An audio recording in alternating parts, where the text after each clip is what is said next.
നമസ്കാരം. രേണുസുതി ഇന്ന് സോഷ്യൽ മീഡിയയിലെ വലിയൊരു ബ്രാൻഡ് തന്നെയായി മാറിയിരിക്കുകയാണ്. എന്തായാലും ബിഗ് ബോസിലേക്കുള്ള വരവിന് പിന്നാലെയാണോ, ആ ഒരു ബിഗ് ബോസ് യാത്രയ്ക്ക് മുൻപേ ഉള്ള ഒരു സോഷ്യൽ മീഡിയ പ്രൊമോഷനാണോ ഇപ്പോൾ നടന്നുകൊണ്ടിരിക്കുന്നത് എന്നുള്ള ചർച്ച സജീവമാണ്. എന്തായാലും രേണുസുതിയാണ് ഇന്ന് സോഷ്യൽ മീഡിയ ഭരിക്കുന്നത് എന്ന് പറയാം. കാരണം ഫോൺ തുറന്നാൽ, ഫോൺ ഓപ്പൺ ചെയ്ത് കഴിഞ്ഞാൽ അവിടെ രേണുസുതിയാണ് ചർച്ചാ വിഷയം.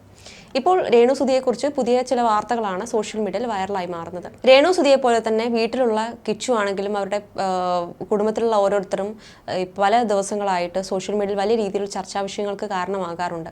അതിന് കാരണം എന്ന് പറയുന്നത് രേണുസുതിയുടെ ആ ഒരു പഴയ ജീവിതകാലം, അതുപോലെ തന്നെ സുധിയുടെ പഴയ ജീവിതകാലം തന്നെയാണ് ഇതിന് കാരണം. കിച്ചു, രേണുവിൻ്റെ സുധിയുടെ മകൻ കിച്ചു, അങ്ങനെ പറയണ്ട, ഓക്കെ കിച്ചുവും സോഷ്യൽ മീഡിയയിൽ വലിയ രീതിയിൽ ഒരു സമയത്ത് വിമർശനങ്ങൾക്കൊക്കെ നേരിട്ടിട്ടുണ്ടായിരുന്നു. അതുപോലെ തന്നെ കിച്ചുവിനെ സോഷ്യൽ മീഡിയ പ്രേക്ഷകർക്ക് ഒരുപാട് ഇഷ്ടമാണ്. സുധിയുടെ മകൻ എന്ന രീതിയിൽ കിച്ചുവിനെ സ്നേഹിക്കുന്നവർ ഒരുപാട് പേരെയാണ്. പക്ഷേ കിച്ചുവിനെതിരെയുള്ള വാർത്തകളും പലപ്പോഴും വരാറുണ്ട്. കിച്ചു എന്തുകൊണ്ട് മിണ്ടാതിരിക്കുന്നു എന്നുള്ള രീതിയിലെല്ലാം വാർത്തകൾ വരാറുണ്ട്. എന്തായാലും കിച്ചുവിൻ്റെ ഒരു വാർത്തയും ഇപ്പോൾ സോഷ്യൽ മീഡിയയിൽ വലിയ രീതിയിൽ ചർച്ചയാവുകയാണ്. രേണുവിനെതിരെ നിരന്തരം യൂട്യൂബ് സംസാരിക്കുകയാണ്. രേണുവിൻ്റെ പ്രവർത്തികൾ മരിച്ചുപോയ ഭർത്താവ് കൊല്ലം സുധിക്ക് പോലും അപമാനകരമാണെന്നുള്ള ഒരു വാദമാണ് നിലവിൽ ഉയരുന്നത്. കൊല്ലം സുധിയുടെ ജീവിതത്തിലുണ്ടായ സംഭവങ്ങൾ വലിയ തോതിൽ ചർച്ചയാവുകയാണ്. എന്നാൽ സുധിയുടെ മകൻ കിച്ചു ഇതുവരെ പ്രതികരിച്ചിട്ടില്ല ഈ കാര്യത്തിൽ. കിച്ചുവിന്റെ മൗനത്തിന് പിന്നിൽ മറ്റൊരു കാരണമുണ്ടെന്ന ഒരു വാദമാണ് ഇപ്പോൾ പുറത്തു വരുന്നത്. യൂട്യൂബർ ഷഫീന ബീവിയാണ് തന്റെ ചാനൽ ഇതേക്കുറിച്ച് വെളിപ്പെടുത്തൽ നടത്തിയത്. മദ്യപിച്ച് വണ്ടി ഓടിച്ചതിന് കിച്ചുവിന്റെ പേരിൽ കേസുണ്ടെന്ന് ഷഫീന ബീവി പറയുന്നുണ്ട്. ഇല്ല എന്ന് പറയരുത്, എൻ്റെ കയ്യിൽ തെളിവുണ്ട്. ഈ കേസുകളുടെ വിവരം രേണു പുറത്തുവിടും എന്നുള്ളത് കൊണ്ടാണ് ആ പയ്യൻ അവൾ ചെയ്യുന്ന എല്ലാ തോന്നിവാസത്തിനും മൗനമായ സമ്മതം കൊടുക്കുന്നത്. ആ പ്രതീക്ഷനൊപ്പമുള്ള അവളുടെ പോക്കിർത്തരങ്ങൾ നിങ്ങൾ കണ്ടതാണ്. അതെല്ലാം ഒന്നും മിണ്ടാതെ ആ കുട്ടി അനുവദിച്ചു കൊടുക്കുന്നു. ഇത് ബാധിക്കപ്പെടുന്നത് രേണുവിനെയോ ഋതപ്പനെയോ മാത്രമല്ല, കിച്ചുവിനെയും ബാധിക്കും, സുധിയെ ബാധിക്കും. പക്ഷേ കിച്ചുവിന് അത് ചോദിക്കാനുള്ള വോയിസ് ഇല്ല. കാരണം അവൻ തന്നെ ഇതുപോലുള്ള പ്രശ്നങ്ങൾ പെട്ട് നിൽക്കുന്ന പയ്യനാണ്. കേസുണ്ടെന്ന് പറയുമ്പോൾ ചെറുക്കാൻ എത്ര വയസ്സാണെന്ന് ഓർക്കണം. അതിന് ആ കുട്ടിയെ കുറ്റപ്പെടുത്താൻ പറ്റില്ല. അമ്മ അച്ഛനെ ഉപേക്ഷിച്ച് ഒരുത്തൻ്റെ ഒരു കൂടെ പോയി. തന്ത ഒരു കല്യാണം കഴിച്ചു, പിന്നെയും കല്യാണം കഴിച്ചു, അതിനെ കളഞ്ഞ് അടുത്തതിൻ്റെ കൂടെ പോയി. അപ്പോൾ എങ്ങനെ ആ കുട്ടി പുറത്തിറങ്ങി 10 പേരുടെ കൂടെ കൂടുക? അപ്പോൾ അവൻ്റെ കൂട്ടുകെട്ട് വൾഗാരിറ്റി ഉള്ളവരുമായിട്ടായിരിക്കും. ഞാൻ കേട്ടിട്ട് ഞെട്ടിപ്പോയി. കാരണം 10-21 വയസ്സുള്ള ചെറുക്കൻ കള്ള് കുടിക്കുക മാത്രമല്ല, കുടിച്ചിട്ട് വണ്ടി ഓടിച്ച് പോലീസ് പിടിച്ചു. ഈ തങ്കച്ചനാണ് പോയി ഇറക്കിയത്. ഷഫീന ബീവി പറഞ്ഞതിങ്ങനെ. കൊല്ലം സുധിയെയും ഷഫീന വിമർശിക്കുന്നുണ്ട്. കൊല്ലം സുധിയുടെ ജീവിതത്തിൽ നടന്ന സംഭവങ്ങൾ ഒന്നിനു പിറകെ ഒന്നായി പുറത്തു വന്നുകൊണ്ടിരിക്കുകയാണ്. സുധി രണ്ടാമത് വിവാഹം ചെയ്ത വീണ എസ് പിള്ള രേണുവിനെതിരെ നിരന്തരം അഭിമുഖങ്ങൾ നൽകുന്നുമുണ്ട്. വീണ കിച്ചുവിനെ കുറിച്ചും സംസാരിച്ചിരുന്നു. കിച്ചുവാണ് സുധി പ്രാധാന്യം നൽകുന്നതെന്ന് രേണു തന്നോട് ഒരിക്കൽ പറഞ്ഞിരുന്നുവെന്ന് വീണ ബാധിക്കുന്നു. കഴിഞ്ഞ ദിവസം മറ്റൊരു സ്ത്രീയും രംഗത്ത് വന്നു. കിച്ചുവിനെ കുഞ്ഞായിരിക്കുമ്പോൾ വളർത്തിയത് താനാണെന്ന് ഇന്ദു തിരുവല്ല എന്ന സ്ത്രീ പറയുന്നു. ശാലിനി കിച്ചുവിൻ്റെ അമ്മയാണെന്നത് 100% സത്യമാണ്. പക്ഷേ ശാലിനിക്ക് അവനെ പ്രസവിച്ച കടമയേ ഉള്ളൂ. പക്ഷെ അവനെ വളർത്തിയത് താനാണെന്ന് ഇന്ദു പറയുന്നു. രേണുവിനെ ഇന്ദു വിമർശിക്കുന്നുമുണ്ട്. കിച്ചുവിന് രേണു സ്നേഹം നൽകുന്നില്ലെന്നും കിച്ചുവിൻ്റെ വീട്ടിൽ എന്തുകൊണ്ട് കിച്ചുവിന് നിൽക്കാനാകുന്നില്ലെന്നും ഇന്ദു ചോദിക്കുന്നുണ്ട്. അതേസമയം തന്നെ കിച്ചുവിനെയും തന്നെയും തമ്മിൽ തെറ്റിക്കാൻ പലരും ശ്രമിക്കുന്നെന്നാണ് രേണു ഇതിന് നൽകിയ ഒരു മറുപടി എന്ന് പറയുന്നത്. അതേസമയം തന്നെ വൈറൽ താരം രേണു സുധിക്കെതിരെ കൊല്ലം സുധിയുടെ സുഹൃത്ത് താജ് പത്തനംതിട്ടയും രംഗത്ത് വന്നു. രണ്ടാം ഭാര്യയെന്ന് അവകാശപ്പെടുന്ന നടി വീണ തുടങ്ങി നിരവധി പേരാണ് വിവിധ ആരോപണങ്ങളും വിമർശനങ്ങളുമായി രംഗത്തുള്ളത്. അതിനിടെ കൊല്ലം സുധിയുടെ കുടുംബം നേരത്തെ താമസിച്ചിരുന്ന വീടിന്റെ അയൽക്കാരെന്ന് പറഞ്ഞും ചില രേണുവിനെതിരെ രംഗത്ത് വന്നു. സുധിയെ രേണു ഓടിച്ചിട്ട് തല്ലിയിട്ടുണ്ടെന്നും അടുക്കള ജോലി ചെയ്യിപ്പിക്കുകയായിരുന്നുവെന്നും ഒക്കെയാണ് ഇവരുടെ ആരോപണം. രേണു ഇവർക്ക് മറുപടിയും നൽകിയിട്ടുണ്ട് ഈ ഒരു കാര്യത്തിൽ. രേണുസുധിയുടെ വാക്കുകൾ എങ്ങനെയാണ്? താൻ ആരുമായും ഒരു പ്രശ്നത്തിലും പോകുന്നില്ല, സ്വന്തം ജോലി നോക്കി ജീവിക്കുന്നു. താൻ ഒരാൾ ജോലിക്ക് പോകുന്നത് കൊണ്ടാണ് വീട് കഴിയുന്നത്. തനിക്ക് വേണ്ടി സംസാരിക്കാൻ താൻ മാത്രമേ ഉള്ളൂ. അത് അഹങ്കാരമല്ല. ഒരു കൂട്ടം നല്ല ആളുകൾ തനിക്കൊപ്പമുണ്ട്. പക്ഷേ അവർക്ക് സ്വന്തം കുടുംബത്തെ വിട്ട് 24 മണിക്കൂറും തനിക്ക് വേണ്ടി പ്രതികരിക്കാനൊന്നും പറ്റില്ല. തനിക്ക് അഹങ്കാരമില്ല. പറയാനുള്ള ധൈര്യമുണ്ട്. അത് പുതിയതായി മുളച്ചു വന്നതല്ല. സുധിച്ചേട്ടൻ ഉള്ളപ്പോൾ ഇത്തരത്തിൽ സംസാരിക്കുന്നതിന് ഒരു പരിധിയുണ്ട്. സുധിച്ചേട്ടൻ്റെ വിയോഗത്തിനു ശേഷം അനുഭവിച്ചു കൊണ്ടിരിക്കുകയാണ്. അതിൽ നിന്നാണ് കൂടുതൽ ധൈര്യം വന്നത്. പഴയ വീടിന്റെ സമീപത്തെ അയൽവക്കക്കാർ പറഞ്ഞു സുധിച്ചേട്ടനെ താൻ ഓടിച്ചിട്ട് അടിച്ചു എന്ന്. സുധിച്ചേട്ടൻ ഇനി തിരിച്ചു വന്ന് പറയുമോ തന്നെ അടിച്ചിട്ടില്ല എന്ന്? ഇവരൊക്കെ എന്താണ് ഉദ്ദേശിക്കുന്നതെന്ന് മനസ്സിലാകുന്നില്ല. ഇതിനെല്ലാമുള്ള കാരണം താൻ എന്തോ വലിയ സംഭവമായി എന്നുള്ള തോന്നലും അത് തടയണമെന്നുള്ളതുമാണ്. കുശുമ്പുമാണ്. ഇത് പറഞ്ഞ അയൽപക്കത്തുള്ള വ്യക്തികളെ താൻ സഹായിച്ചിട്ടേ ഉള്ളൂ. സുധിച്ചേട്ടൻ അടുക്കളയിൽ പണിയെടുക്കുന്നു എന്ന് പറയുന്നു. സുധിച്ചേട്ടന് ചൈനീസ് ഫുഡ് ഉണ്ടാക്കാൻ ഇഷ്ടമുണ്ട്.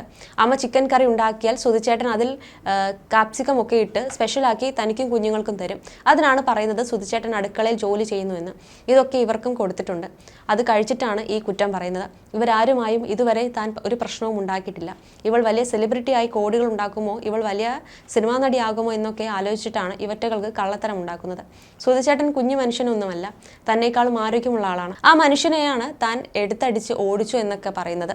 ഇത്രയുള്ള താൻ വീടിന് ചുറ്റും അടിച്ചു ഓടിച്ചു എന്നൊക്കെ പറയുമ്പോൾ സ്വാഭാവികമായും ചിന്തിച്ചുകൂടെ അത് കള്ളമാണോ സത്യമാണോ എന്ന്. 18 വയസ്സുണ്ടാന്ന് കിച്ചുവിന്. അവൻ സമ്മതിക്കുമോ അങ്ങനെ അച്ഛനെ അടിച്ചോടിക്കാൻ? ഇളയ കുഞ്ഞ് സമ്മതിക്കുമോ? അങ്ങനെ താൻ അടിച്ചോടിക്കുമോ സുധിച്ചേട്ടനെ? എന്ത് വൃത്തികേടൊക്കെയാണ്, കള്ളത്തരമൊക്കെയാണ് ഉണ്ടാക്കി പറയുന്നത്. ഈ പറയുന്നതിനൊക്കെ തെളിവുണ്ടോ എന്നാണ് രേണുസുതി പറയുന്നത്. അതേസമയം രേണുസുതിക്ക് പിന്നാലെയാണ് കേരളത്തിൽ ഒട്ടുമിക്ക റിയാക്ഷൻ വ്ളോഗേഴ്സും എത്തുന്നത്. അതേസമയം തന്നെ കഴിഞ്ഞ ദിവസങ്ങളിൽ സുധി പലരോടും പണം കടം വാങ്ങിയതായി പലരും വെളിപ്പെടുത്തിയിട്ടുണ്ട്. സുധി മുമ്പ് പലരോടും പണം കടം വാങ്ങി തിരിച്ചു കൊടുക്കാതിരുന്നത് മുമ്പ് വലിയ വിവാദമായിട്ടുണ്ട്. ബുദ്ധിമുട്ടുകൾ പറഞ്ഞ് പണം കടം വാങ്ങിയിട്ട് ഒടുവിൽ തിരികെ ചോദിക്കുമ്പോൾ സുധിയും രേണുവും ദേഷ്യപ്പെടുന്നു എന്നാണ് ഉയർന്നു വന്ന ആരോപണം. തന്റെ ബുദ്ധിമുട്ട് കൊണ്ടാണ് പണം കടം ചോദിച്ചതെന്ന് സുധി അന്ന് വ്യക്തമാക്കിയിരുന്നു. എന്നാൽ ഇപ്പോഴിതാ സുധിയും രേണുവും തന്നോട് പണം കടം വാങ്ങിയതിനെ കുറിച്ച് സംസാരിക്കുകയാണ് ഷാലു പേയാട്. യൂട്യൂബർ സായി കൃഷ്ണയാണ് ഷാലുവുമായുള്ള തന്റെ phone call record YouTube channel പങ്കുവച്ചത്.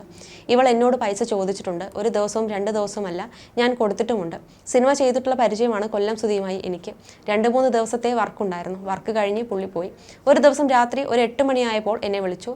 മക്കളെ, ഞാൻ സുധിയാണടാ, എന്തുണ്ടടാ വിശേഷം എന്നൊക്കെ ചോദിച്ച് കാര്യമായി സംസാരിച്ചു. മക്കളെ, പൈസ ഒന്നും കിട്ടിയില്ല, അവിടെ നിന്ന് നിന്റെ കയ്യിൽ പൈസ ഉണ്ടെങ്കിൽ ഒരു 1000 രൂപ അയക്ക്, അത്യാവശ്യമുണ്ടടാ, ഫോൺ ചേച്ചിയുടെ കയ്യിൽ കൊടുക്കാം എന്ന് പറഞ്ഞു. ഇവരാരെയും എനിക്കറിയില്ല. സുധിയുമായി അവിടെ വന്നുള്ള പരിചയമേ എനിക്കുള്ളൂ. ഞാൻ പുള്ളിയുടെ നമ്പർ സേവ് ചെയ്തിട്ടുമില്ല. അരി പോലും വാങ്ങിക്കാൻ പൈസ ഇല്ലെന്ന് പറഞ്ഞാണ് എന്നോട് വാങ്ങുന്നത്. അത്രയും ബുദ്ധിമുട്ടാണെന്ന് പറഞ്ഞപ്പോൾ താൻ പൈസ കൊടുക്കുകയായിരുന്നെന്ന് ഷാലു പേയാട് പറയുന്നുണ്ട്. ഒരു ദിവസം വീഡിയോ കോൾ വന്നു. സുധി നേരെ ഫോൺ രേണുവിന് കൊടുത്തു. ചേട്ടന് വർക്കിന് പോയി പൈസയൊന്നും കിട്ടിയില്ല. ചേട്ടൻ പാവമായതുകൊണ്ട് പൈസ കൊടുക്കാതെ പറ്റിക്കുന്നെന്ന് പറഞ്ഞു. അന്നാണ് രേണുവിനെ ആദ്യം കാണുന്നത്. എനിക്ക് വീടൊക്കെ കാണിച്ചു തന്നു. അരിയും സാധനങ്ങളും ഇല്ലെന്ന് പറഞ്ഞപ്പോൾ പിന്നെയും ഞാൻ പൈസ കൊടുത്തു. പിന്നെ ഇത് സ്ഥിരം പരിപാടിയായി. 3-4 പ്രാവശ്യം 500-ഉം 1000-ഉം എല്ലാം കൊടുത്തു. ആ സമയത്ത് ഇഷ്ടം പോലെ വർക്കുള്ളതിനാൽ ഞാൻ ശ്രദ്ധിച്ചില്ല. പിന്നെ അടുപ്പിച്ച് ചോദിക്കാൻ തുടങ്ങി. അതോടെ 1-2 പേരോട് ഞാൻ ചോദിച്ചു. ഞാൻ പണം കൊടുത്തതിന് ശേഷവും എൻ്റെ അസിസ്റ്റന്റിനെ വിളിച്ച് വരെ പണം ചോദിച്ചെന്ന് അറിയുന്നതെന്നും ഷാലു പേയാട് പറഞ്ഞു. സുധിയെ വിമർശിച്ച് സായി കൃഷ്ണയും സംസാരിച്ചിട്ടുണ്ട്. സ്റ്റേജിൽ കാണുന്ന സുധിയല്ല, റിയാലിറ്റിയിൽ ഇയാൾക്ക് കുറേ പ്രശ്നങ്ങളുണ്ട്. ആ പ്രശ്നങ്ങളുടെ ഭാഗമായി എല്ലാം അറിഞ്ഞുകൊണ്ട് ഒപ്പം നിന്ന ആളാണ് രേണു. കൊടുത്ത പൈസ തിരിച്ചു ചോദിച്ചപ്പോൾ അവരെ ചീത്ത പറഞ്ഞ മുഖം രേണുവിനും സുധിക്കുമുണ്ടെന്ന് സായി കൃഷ്ണ പറയുന്നുണ്ട്. രേണുവിന് സുധി ജീവിച്ചിരുന്നപ്പോഴും പേരിനും പ്രശസ്തിക്കും താല്പര്യമുണ്ടായിരുന്നു. അത് തുറന്നു പറയാനുള്ള ധൈര്യം കാണിക്കണമെന്നും സായി കൃഷ്ണ പറയുന്നുണ്ട്. ആരോപണങ്ങളോട് രേണു ഇതുവരെ പ്രതികരിച്ചിട്ടില്ല. കൊല്ലം സുധി ജീവിച്ചിരിക്കുന്ന സമയത്ത് പലരെയും വിളിച്ച് പൈസ ചോദിക്കാറുണ്ടായിരുന്നുവെന്നും സുധി മാത്രമല്ല രേണുവും വിളിക്കുന്ന ആളുകളുമായി സംസാരിക്കാറുണ്ടെന്നും പറഞ്ഞിട്ടുണ്ട് സായി. ഇങ്ങനെ വാങ്ങിയ പൈസ തിരിച്ചു കൊടുത്തിട്ടില്ലെന്നത് അടക്കമുള്ള കാര്യങ്ങൾ പലർക്കും അറിയാമെന്നും മുൻ വീഡിയോയിൽ ഞാൻ വ്യക്തമാക്കിയിരുന്നെന്നും സായി പറയുന്നു. ഈ വരം ആരാണ് തനിക്ക് തന്നതെന്ന് ആദ്യം വീഡിയോയിൽ പറഞ്ഞിരുന്നില്ല. ഇതോടെ കുറച്ച് പേർ ഇൻബോക്സിൽ വന്ന് വെറുതെ കണ്ടതും കേട്ടതും പറയരുതെന്ന് പറഞ്ഞു. കണ്ടതും കേട്ടതും വിളിച്ചു പറയുന്നതിൽ താല്പര്യമില്ലാത്ത വ്യക്തിയാണ് ഞാൻ. ഈ വിഷയം എന്നോട് പറഞ്ഞ വ്യക്തി ആരാണെന്ന് എനിക്കറിയാം. വീഡിയോയിൽ പറഞ്ഞതിന് ശേഷം പൊതുജനങ്ങൾക്ക് മുമ്പിൽ പറയണമെങ്കിൽ ഞാൻ അതിനും റെഡിയാണെന്ന് അദ്ദേഹം പറഞ്ഞിരുന്നു. ആ ധൈര്യത്തിലാണ് അക്കാര്യം വീഡിയോയിൽ വ്യക്തമാക്കിയത്. മറ്റൊരു വ്യക്തി പങ്കുവച്ച വീഡിയോയ്ക്ക് അകത്ത് കൊല്ലം സുധിയും രേണുവും പലരെയും പൈസ ആവശ്യപ്പെട്ട് വിളിക്കുന്നതും പൈസ കൊടുക്കാതെയാകുമ്പോൾ സ്വഭാവം മാറുന്നതും അല്ലെങ്കിൽ സഹായം കിട്ടിയ പൈസ തിരിച്ചു കൊടുക്കാതിരിക്കുന്നതും വ്യക്തമാക്കുന്ന ഓഡിയോ കണ്ടതായും സായി വ്യക്തമാക്കുന്നുണ്ട്. തന്റെ വീഡിയോയിൽ ഇത് സംബന്ധിച്ച ഓഡിയോകളും അദ്ദേഹം പങ്കുവയ്ക്കുന്നുണ്ട്. പലയിടത്തു നിന്നും ജോലി ഓഫറുകൾ ലഭിച്ചിട്ടും രേണു പോയില്ല. പഠിച്ച കാര്യവും ബന്ധപ്പെട്ട ജോലിക്ക് പോകാൻ രേണുവിന് താല്പര്യമില്ലായിരുന്നു എന്നാണ് പറയുന്നത്.